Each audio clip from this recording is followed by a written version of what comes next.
Dele. Hi, my name is Kiki. Welcome to my channel, Himalayan Dumplings, where I share Tibetan recipes, both old and new.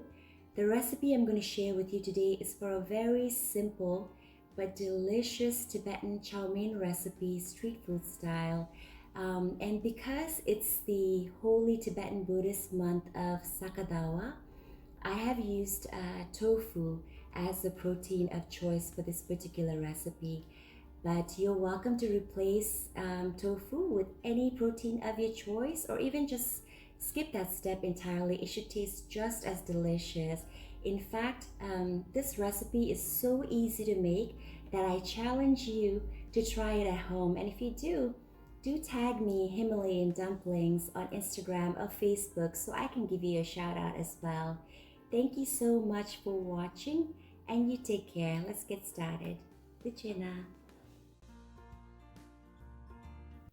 Here are the ingredients to use for my Tibetan Chowmein recipe.